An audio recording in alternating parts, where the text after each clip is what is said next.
के ऊपर हम 16% का टैरिफ लगाते थे, अब वो 0% का टैरिफ है। तो इसमें असल में तो भारत का ही नुकसान है। इसमें निर्मला सीतारमण को इतनी दिक्कत क्या हो रही है? मैंने उसका ये कहना था कि टैरिफ की धौंस दिखा के मैंने युद्ध रुकवा दिया, वरना वहाँ परमाणु युद्ध हो जाता और मैंने 50 लाख लोगों की जान बचाई है इस तरीके से। पेंगुइन का जो गुड़गांव का ऑफिस है उसमें छापा भी मारा है। मुझे ऐसा लगता है कि शायद रवान के पे भी छापा पड़ सकता है। उससे पहले तो मोदी जी नवाज शरीफ के घर में सीधे गिर गए थे, हवाई जहाज से सीधे नीचे उतर गए थे बिरयानी खाने। यदि गौरव गोगोई पाकिस्तान गया है तो भारत सरकार की सहमति के बगैर कैसे जा सकता है? वो उल्फा कैडर से जुड़े हुए थे, उनपे 2 मुकदमे कायम भी हुए थे, जिसमें एक 10 लाख रुपए वसूली का था, एक आर्म एम्यूनिशन का था। क्या चीन की सेना 4 टैंक लेके कैलाश हिल्स पे आ गई थी? लोकतंत्र का जो मापदंड होता है ना, वहाँ छपने वाली किताबें, किताबों का विषय, किताबों की भाषा और किताबों के लेखक होते। देखिए, किताब एक लोकतंत्र है। यदि आप इस समय भी अतीत विलाप कर रहे हैं, इसका मतलब है कि आप एक नाकाम सरकार। ये कि 2013 में बाली में कुछ भी हुआ हो, लेकिन 2013 में ये जो फूड सिक्योरिटी एक्ट पार्लियामेंट ने पास किया, वो इस बात की घोषणा थी कि हम अपने यहाँ के गरीबों को, खासकर जिनके पास अनाज नहीं है, खाने के लिए नहीं, हम उनको खाना देंगे चाहे कुछ भी हो जाए। शायद मानवाधिकार आयोग ने उसमें मुकदमा कायम करने को बोला कि फौज के खिलाफ मुकदमा कायम करो। अब मानवाधिकार आयोग ने कह तो दिया है, लेकिन उसको इम्प्लीमेंट कौन करेगा? इलाहाबाद कोर्ट के जितने ऑर्डर स्टेट के आ रहे हैं ना, ध्वस्तीकरण और इसको लेकर और एनकाउंटर्स को लेकर, वो सब नॉन मुस्लिम के हैं। वो बात कई साल बाद वो बच्चा पैदा हुआ था उनके घर में, बच्ची भी उल्टी दस्त और डायरिया के कारण, पेयजल के कारण, ये 35वीं मौत है। लेकिन इंदौर बड़ा मस्त है इस मामले में। लोग पानी पीने से मरे, लेकिन हमारा हिंदू मुसलमान जिंदा रहना चाहिए। तो ठीक है, उस स्कूल का सालाना जलसा हुआ, एनुअल फंक्शन, तो मुसलमान बच्चों का अलग हुआ और हिंदू बच्चों का अलग हुआ। ये तो स्पष्ट है, किसी ने भी अगर 2 पन्ने भी नाजी एरा के पढ़े होंगे तो उसको मालूम होगा कि खुलेआम नाजीवाद बना के खुलेआम कह रहा है कि हिंदू रक्षा दल के सारे लोग वहां पहुंचे हैं और मोहम्मद दीपक को हम देखेंगे कितना बड़ा वो, उसका मुल्लापन निकालेंगे। सोचिए, वो दक्ष चौधरी बोल रहा है। वो अच्छा, दक्ष चौधरी। हाँ, वो सब एक ही है, वो सब एक ही है। हाँ, नाम आप कुछ भी रख लो। तो इसका मतलब ये कि भारत को हिंदू पाकिस्तान बनाने की राह में सबसे जो अहम खिलाड़ी हैं वो सीएम धामी। वाले 18 तारीख को आपको पूरे देश में नया नारा मिलेगा, आधुनिक विवेकानंद। कौन है मालूम है? कौन है? इंद्रेश कुमार। वो मुस्लिमों को इंद्रेश कुमार आधुनिक विवेकानंद बने।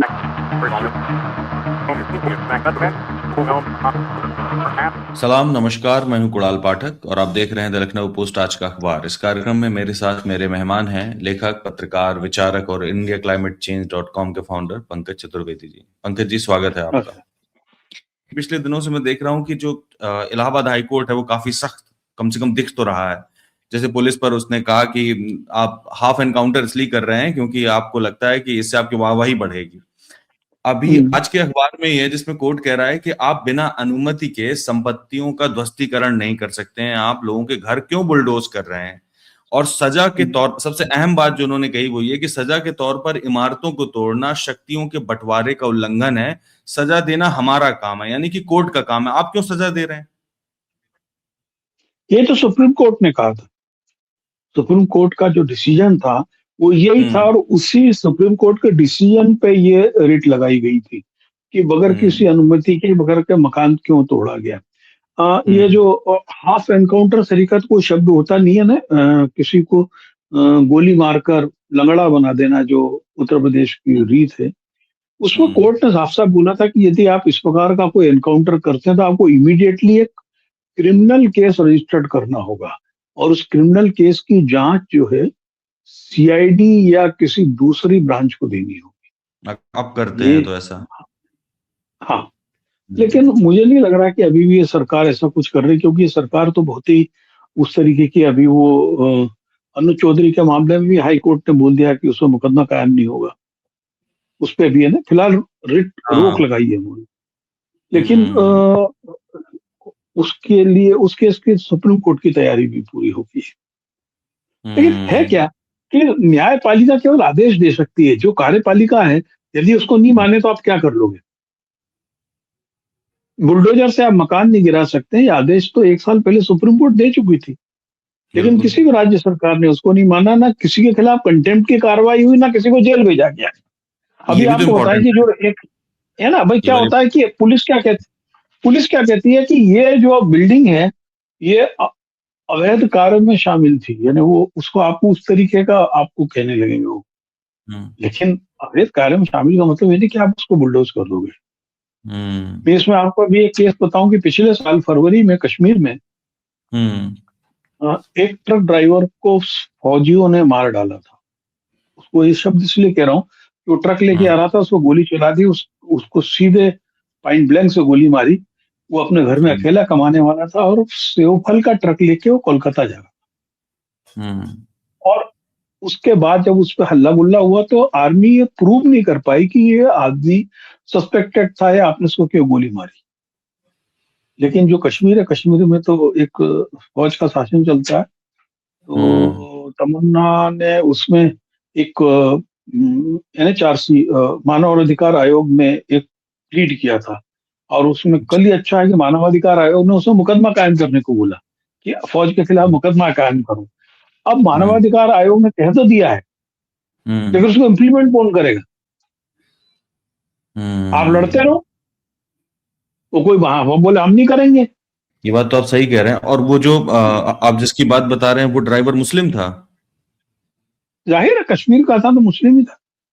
मुस्लिम था, जाहिर सी बात है। देखिए कितना इंपॉर्टेंट बात है कि आप ये कह रहे हैं जाहिर सी बात है कि मुस्लिम ही होगा, मतलब किसी गैर मुस्लिम पर इस तरीके की कार्रवाई नहीं होती है। और यही आप देख रहे हैं मैं आसाम में हुआ है। मैं यही आपको एक आसाम। चीज और बता दूं, जी। एक सेकेंड। इलाहाबाद हम्म। कोर्ट के जितने ऑर्डर इस टाइप के आ रहे हैं ना, ध्वस्तीकरण और इसको लेकर और हम्म। एनकाउंटर्स को लेकर, वो सब नॉन मुस्लिम के हैं। नहीं, ये वाला इतना और आदेश मैं बता लेकिन दूं। जो है मुस्लिम वाला है पंकज जी। ये वाला आदेश जो है मुस्लिम वाला है। इसमें हमीरपुर निवासी फहमुद्दीन, मोइनुद्दीन और जैबुन निसा ने संपत्तियों के ध्वस्तीकरण पर रोक की मांग लगाई थी। ये वाला जो ये आज ये के अखबार में ये लिखा है। ये मुझे केस मालूम है, ये हमीरपुर का के पास का है, एक कबरी के आसपास का केस था कुछ, हम्म। थल्ला करेला के आसपास का अच्छा। है ना। लेकिन उसमें जो इसमें जो एक और अभियुक्त थे जिस हम्म। पे है, वो नॉन मुस्लिम थे। उसमें कुछ कुछ है चक्कर, मुझे याददाश्त में अच्छा। अच्छा। है। असम का क्या मामला है पंकज आप जी? असम में तो स्थिति है कि असम में उन्होंने हेमंता शर्मा मुसलमानों पर गोली चला रहे, वो वीडियो जारी हुआ। उसको हम्म। तत्काल बीजेपी ने हटा लिया। उसके बाद हेमंता ने बोला ये मेरे से पूछे बगैर किया ही नहीं है, और उन्होंने एक हम्म। पार्टी के प्रवक्ता को अपने पद से हटा दिया। हम्म। ठीक है। हम्म। लेकिन उस पे वो सफाई नहीं दे पा रहे। वो मियाँ मुसलमान है, उससे कह रहे कि मैं तो, सब जानते हैं कि मैं असमी मुसलमान की बहुत इज्जत करता हूँ, मैं तो केवल बंगाली मुसलमानों की बात कर रहा हूँ जो घुसपैठी हैं। हम्म। ठीक है।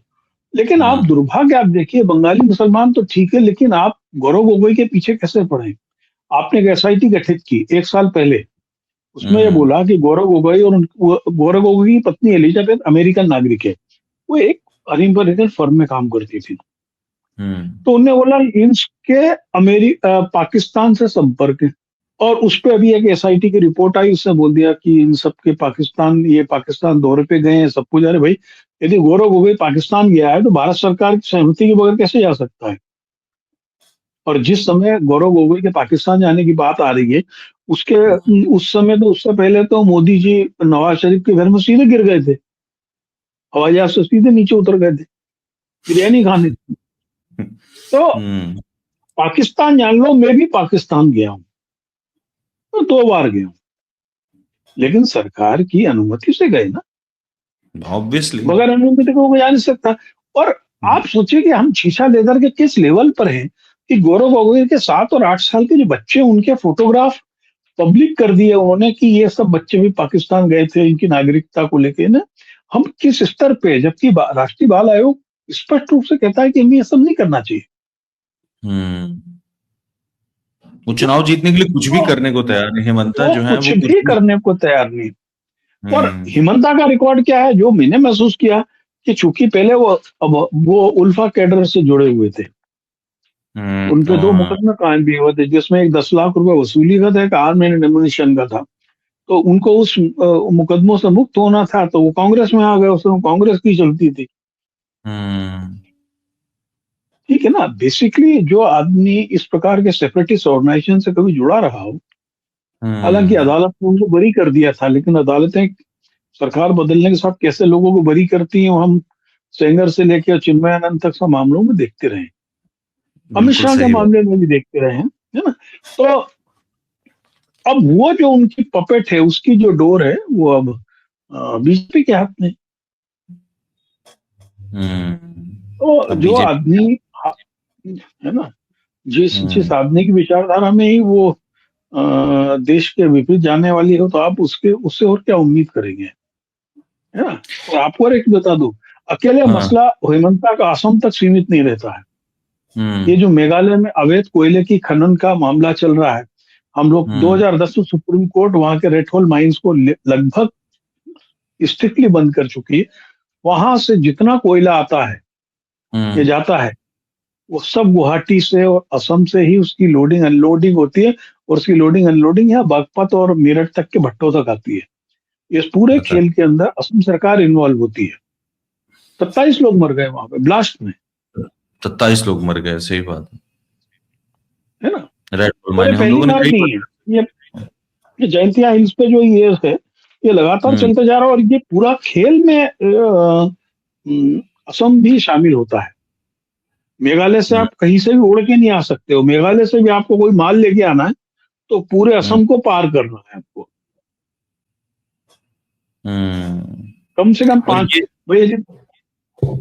ये जो आपने गौरव गोगोई वाला बोला था, मुझे लगता है गौरव गोगोई से इसलिए नाराज हैं क्योंकि इनकी सीएम हेमंता की जो वाइफ हैं उनके खिलाफ उन्होंने कुछ बोला था कि इन्होंने 50 बीघा जमीन खरीदी थी, कृषि भूमि, और उसको जो है फिर इंडस्ट्रियल में कन्वर्ट करवा लिया और फिर यस, उसको बेचा गया है है शायद। वो। हम्म। तो वो मतलब भ्रष्टाचार चल रहा है और उनके भ्रष्टाचार उजागर हुआ, इस वजह से दिक्कत हो गई। अच्छा, इंदौर वाली खबर भी एक बार बातचीत कर लें इसमें, क्योंकि इसमें 2 लोग और मर गए। तो मतलब इंसानी जीवन कुछ बचा 35 ही लोग नहीं, हो गए। चाहे जितने लोग मरते रहे, लगातार एक मर छह रहे हैं साल लोग। की बच्ची एक 6 साल की बच्ची की डेथ हुई है, जो घर की इकलौती बच्ची थी। बड़ी उम्मीदों के बाद कई साल बाद वो बच्चा पैदा हुआ था उनके घर में। बच्ची भी हम्म। उल्टी दस्त और डायरिया के कारण, पेयजल के कारण, ये 35वीं मौत है। लेकिन इंदौर बड़ा मस्त है इस मामले में। लोग पानी पीने से मरे, लेकिन हमारा हिंदू मुसलमान जिंदा रहना चाहिए। वहां एकलव्य सिंह गौड़ की हरकत तो हमने पिछली बार चर्चा की थी कि उसने वहां पर एक हिंदू बेकरी खोल दी और बोल दिया इसमें कोई अधर्मी नहीं आएगा। उसके हाँ। पहले वो राजवाड़े में दुकानों से मुसलमानों को हटाने की मुहिम चलाई थी। अभी लेटेस्ट राजवाड़े में एक पुराना स्कूल है, बॉम्बे स्कूल कहलाता है वहाँ का, प्राइवेट स्कूल हम्म। है। वहां हम्म। पर क्या हुआ मालूम पड़ा कि उन्होंने मुसलमान बच्चों का एम सेक्शन बना दिया है। वो उनका सेक्शन ही अलग है, उनकी पाली बदल दी उन्होंने, और वो सुबह की बता। पाली में आते। यहाँ तक तो ठीक है, उस स्कूल का सालाना जलसा हुआ, एनुअल फंक्शन, तो मुसलमान बच्चों का अलग फंक्शन हुआ। वहाँ रविन्द्र नाट्य गृह में किया गया था, तो मुसलमान बच्चों का अलग हुआ और हिंदू बच्चों का अलग हुआ। ये तो खुलेआम नाजीवाद है, बिल्कुल। ये तो स्पष्ट है, किसी ने भी अगर 2 पन्ने भी नाजी एरा के पढ़े होंगे तो उसको मालूम होगा कि खुलेआम नाजीवाद है। आपको ध्यान हिटलर होगा, यही तो इसी करता था। इंदौर में, यस, इसी इंदौर में एक चूड़ी वाले को इन लोगों ने घेर के मारा था। और जब हम्म। उसने शिकायत की थी तो बोल दिया था इसने मेरे घर की औरत के हाथ पकड़े। याद है आपको? हाँ। हाँ हाँ, बिल्कुल अच्छे वो से याद है। हालांकि बाद में वो कोर्ट से बरी हो गया। और बरी भी हो यही गया। काम अभी देहरादून में हुआ। देहरादून में कश्मीरियों को जो शॉल और कपड़े बेच रहे थे उनको मारा। हम्म। जब उसका हल्ला हुआ, फारूक ये उमर अब्दुल्ला ने चीफ मिनिस्टर को फोन किया, काफी हुआ, तो उसमें से जो एक आरोपी है उसकी औरत से रिपोर्ट लिखा दी कि ये शॉल बेचने आया था, उसने मेरा हाथ पकड़ा था। आपके यहाँ का एक गाजियाबाद का पिंकी चौधरी, क्या नाम है उसका, if I am not wrong, हाँ, तो पिंकी चौधरी हाँ, वीडियो बना के खुलेआम कह रहा है कि हिंदू रक्षा दल के सारे लोग वहां पहुंचे हैं और मोहम्मद दीपक को हम देखेंगे कितना बड़ा वो उसका मुल्लापन निकालेंगे, सोचिए। वो खुलेआम दक्ष बोल रहा चौधरी बोल रहा है। वो है। अच्छा, दस दक्ष चौधरी। 10, हाँ, वो सब एक ही है वो। सब एक ही है। हाँ, नाम आप कुछ भी रख लो। नाम कुछ भी रख लो, सही बात, एक ही है हाँ, भाई, खुलेआम तो बोल रहा है। हम हम बड़ी खूबसूरती से, हमारा लक्ष्य हम 2028 तक एक हिंदू पाकिस्तान बन जाएंगे। हमने हम्म। लक्ष्य दे रखा है, क्योंकि अभी हमने शिक्षा में शुरू कर दिया, शिक्षा में से प्रयोग शुरू कर दिए हम लोगों ने। और हम्म। स्वास्थ्य पे प्रयोग हो ही रहे हैं, अस्पतालों में हम्म। सब कुछ हो रहा है, ठीक है। हम्म। नौकरियों में हम कर ही रहे हैं। आपको दोयम दर्जे का नागरिक बना ही दिया जा रहा है। मतदाता सूची में जैसे फॉर्म 7 का इस्तेमाल होकर नाम काटे जा रहे हैं। तो हम्म। थोड़ा सा ही दूर है हम। बस थोड़ा सा ही दूर है। ऑन अ लाइटर नोट मैं आपसे पूछूंगा कि मेरे दिमाग में तीन मुख्यमंत्री हैं, एक सीएम योगी, सीएम हेमंता शर्मा और सीएम पुष्कर धामी। आपके हिसाब से कौन है जो जल्दी हिंदू पाकिस्तान की ओर बढ़ा देगा हमको? इनमें से कौन ज्यादा सहयोग करेगा? देखिए, इसमें सबसे ज्यादा सफलता पुष्कर सिंह धामी को मिलने वाली है, क्योंकि पुष्कर सब सिंह धामी क्या, मुस्लिमों की संख्या सबसे कम है, कुछ हम्म इलाकों तक ही, जो तराई के इलाके वहां तक सीमित है। उत्तर प्रदेश में थोड़ा सा इसलिए दिक्कत है कि उत्तर प्रदेश में करीबन 40 ऐसे विधानसभा क्षेत्र है जहाँ पे 35 से 40% मुस्लिम वोट हैं। और ठीक यही स्थिति असम में है, वहां पर करीब 24 सीटें ऐसी हैं। हम्म तो जहां पर सहजता से कुचला जा सकता है, क्योंकि वहाँ एक जो ये क्या बोलते हैं उसको, कॉमन सिविल कोड, तो यहीं पर सबसे पहले लेके आया है। समान नागरिक संहिता, बिल्कुल, हाँ। हाँ हाँ, उसका तो प्रयोग देहरादून में ऐसे ही शुरू किया ना उन्होंने। तो हाँ, ऐसे ही शुरू किया। तो इसका मतलब ये कि भारत हालांकि, भारत को हिंदू पाकिस्तान बनाने की राह में सबसे जो अहम खिलाड़ी हैं वो सीएम धामी है, बाकी दो लोग हाँ पीछे वो रह क्योंकि जाते वहाँ थोड़ा सहूलियत है ना, एक्चुअल का हरिद्वार के आसपास बैंगलोर और ये जो पूरा इलाका है, वहां पे हैं। ज्यादा मुस्लिम पॉपुलेशन है। बाकी ऊपर ऊपर आप जैसे ही जाते हो तो इक्के दुक्के हम्म हैं। हम्म, तो बिल्कुल। जहां पर आप, जैसे कि हेमंता ने बोल दिया कि जो 24 सीटें उसमें हम चुनाव ही नहीं लड़ेंगे, हम उनसे वोट ही नहीं लेंगे। यानी आप उनसे वोट नहीं लोगे, इसका मतलब है कल वहां पे कोई काम भी नहीं करोगे ना, हमने तुमसे वोट लिया ना हम तुमको चुनाव, हम तुम्हारे लिए काम करेंगे। बिल्कुल। तो जो भेटो बनाने का, और जिस किस्म का मॉडल इंदौर में है जो आपने बताया, अगर ये इतने खुलेआम अगर अगर मतलब इस किस्म का मॉडल चलेगा तो फिर कोई होप ही नहीं बचेगी, कोई आशा बिल्कुल। नहीं बचेगी इस देश को बचाने की। बहुत ही घटिया मॉडल है। और बड़ा अभी आप देखिएगा, आने वाले 18 तारीख को आपको पूरे देश में नया नारा मिलेगा, हम्म आधुनिक विवेकानंद। कौन है मालूम है आपको? उनका कौन है? जन्मदिन है, इंद्रेश कुमार। वो कौन? मुस्लिमों को, इंद्रेश इंद्रेश कुमार? कुमार आज आधुनिक विवेकानंद बन गए हैं। वो तो 18 तारीख को उनके जन्मदिन पे काफी मुस्लिम लोग इस बार विवेकानंद जी का जन्मदिन मना रहे हाँ, तो अब सन 2000 से एमआरएम चला हैं। रहे हैं वो, मुस्लिम राष्ट्रीय मंच। तो अपना कुछ लोग इकट्ठे कर लिए होंगे ताकि उनके लिए कुछ बोल सके। लीडर ऑफ अपोजिशन ने जो बजट पे फाइनली उनको बोलने को मिला, और जो उन्होंने बोला उसका रिप्लाई करते हुए फाइनेंस मिनिस्टर सीतारमण ने बोला कि जो लीडर ऑफ अपोजिशन है वो गुमराह कर रहे हैं। जबकि लीडर ऑफ अपोजिशन सिर्फ दो तीन बातें बता रहे थे। वो ये कह रहे थे कि आप हमें ये बताइए कि जो यूएस और इंडिया डील है उसमें नुकसान भारत का ही हो रहा है। उन्होंने एक शब्द का इस्तेमाल किया कि जो सरकार है वो भारत माता को बेच रही है। इससे काफी ऑब्जेक्शन हुआ और उन्होंने प्रिविलेज नोटिस भी उनको दे दिया है, या शायद देने वाली। तो मैं सोच रहा हूँ कि वो गलत कहाँ कह रहे हैं। अगर आप देखिए तो जो बात उन्होंने रखी वो ये कि $46 अरब का निर्यात अमेरिका करता था पहले भारत को, अब अमेरिका वो में 150 करीबन हो रहा है। पहले हमारे ऊपर 3% का टैरिफ था, अब वो अठारह 18 प्रतिशत का परसेंट हो गया। टैरिफ है। उनके ऊपर हम 16% का टैरिफ लगाते थे, अब वो 0% का टैरिफ है। तो इसमें असल में तो भारत का ही नुकसान है। इसमें निर्मला सीतारमण को इतनी दिक्कत क्या हो रही है? आज 12 तारीख को हिमाचल प्रदेश और कई जगह पर हड़ताल है। हड़ताल में एक हाँ। सबसे बड़ा मुद्दा यही आ रहा है, कश्मीर से भी जो कंपोस्ट वगैरह की मंडी वहां से आ रहा है, कि ये जो डील हुई है उससे टक्कर में हमारा भारत का एप्पल उगाने वाला, सेब फल उगाने वाला किसान कम्पीट ही नहीं कर सकता है, क्योंकि वहां के किसानों को, वहां के एग्रीकल्चर को सरकार बहुत सारे बेनिफिट देती है, हम्म अलग अलग तरीके से देती है। तो यदि उस क्वालिटी का माल वहां से आना शुरू हुआ तो हमारा तो एप्पल उद्योग वैसे ही नष्ट, अडानी ने हिमाचल प्रदेश में सोल खरीद का ठेका लेकर कर दिया था, इस पे अभी होगा। अब आप देखिए कि राजस्थान और जहाँ कम पानी के हिस्से हैं, वहां जौ जो है एक ऐसी उत्पाद है जो किसानों को बड़ा मदद करती है। अब आप हम्म वहां से जो मंगवा रहे हैं, है ना, पहले 57% के आसपास ड्यूटी पे था, अब उसको आप वो कर दोगे तो ये ना, वो किसान कहाँ जाएगा, उसके पास तो विकल्प ही नहीं है। उसकी तो जमीन भी ऐसी नहीं कि वो कुछ उगा सके, यानी कम पानी की फसलों के अलावा।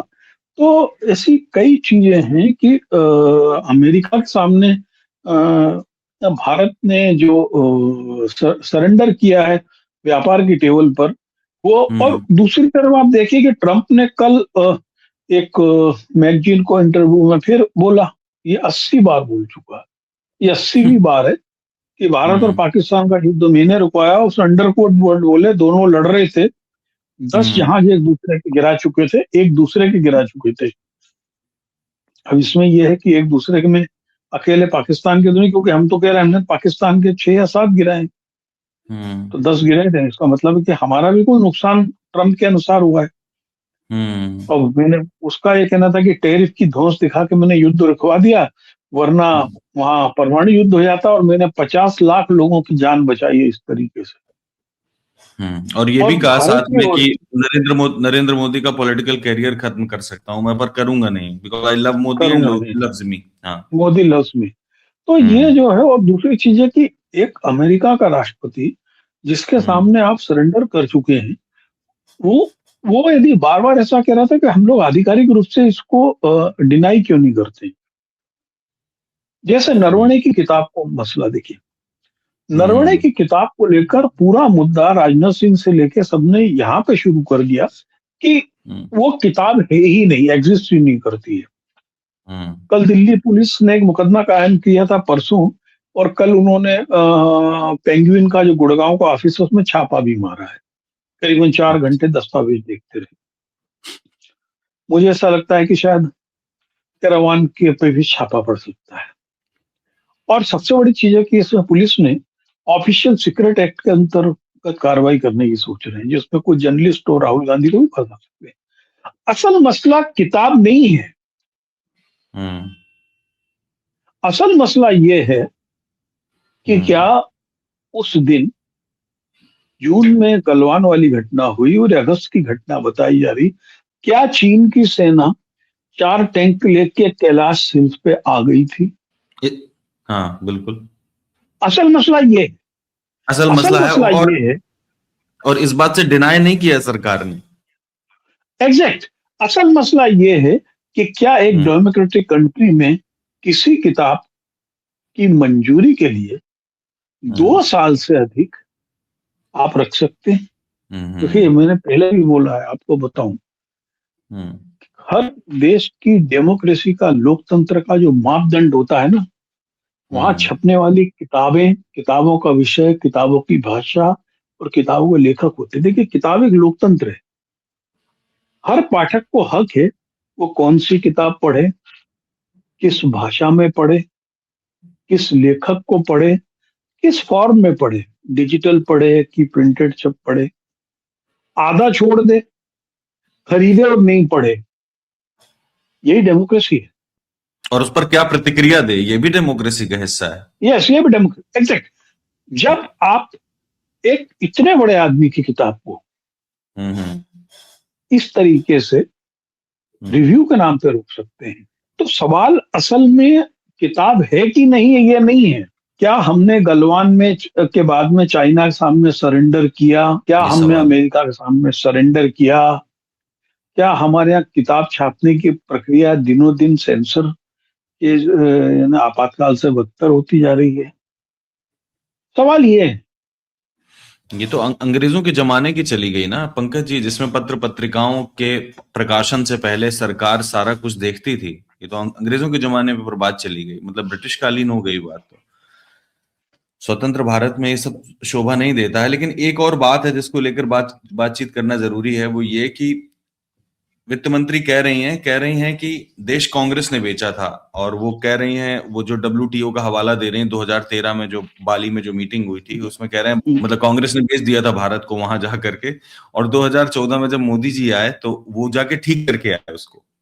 मतलब मोदी जी ने 2014 में जाके ठीक किया, और उनका कहना है कि 2000 अगर वो समझौता बना रहता तो भारत 2017 के बाद से अपने यहाँ मतलब गरीबों को मुफ्त में अनाज नहीं दे पाता। जबकि फूड सिक्योरिटी एक्ट 2013 में बनाया गया तो उसमें कोई लिमिट नहीं फूड रखी गई सिक्योरिटी थी। एक्ट, यस, वो तो ऑलरेडी बना हुआ था, हमारे 2013 में बन गया था। एक्चुअल क्या है कि मुझको एक जो दुर्भाग्य लग रहा है सरकार के साथ, वो है कि किसी भी मुद्दे पे आप चर्चा करो तो कहेंगे नेहरू ने भी ये किया था। भाई, नेहरू ने यदि ये किया था तो आपको भी ये गलती करना जरूरी है, या आपकी ऐसी गलती करना जायज हो जाएगी? इंदिरा गांधी ने आपातकाल में यदि सेंसर लागू किया था तो आपका भी आपातकाल लागू करना या सेंसर लागू करना जायज है क्या? मेरा सवाल ये है कि हम हर समय अतीत से तुलना क्यों कर रहे हैं, हम अतीत विलाप क्यों कर रहे हैं? आपको clear cut majority, thumbnail majority के साथ में 2 शासन मिले हो, तीसरी भी मेजोरिटी के साथ में आपको बैसाखी के साथ में सरकार चलाने को मिला ही है। तो एक 12 साल का समय आपके लिए काफी होता है। यदि आप इस समय भी अतीत विलाप कर रहे हैं, इसका मतलब है कि आप एक नाकाम सरकार है, जो अपनी जिम्मेवारियों से बचने के लिए अपने एंसेस्ट्रल को, अपने अतीत को, अपने पुरखों को गाली देती है। आपकी जिम्मेवारी क्या है?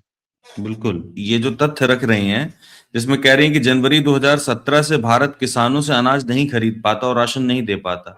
इसमें कितनी सच्चाई? मुझे तो नहीं लगता, हमने तो कहीं नहीं पढ़ा कि ऐसा कुछ था भी। और मेरे 2013 में जब आप मेरे 2013 में जब आप फूड सिक्योरिटी एक्ट बना रहे हैं, उसका मतलब लीगली बाइंड है।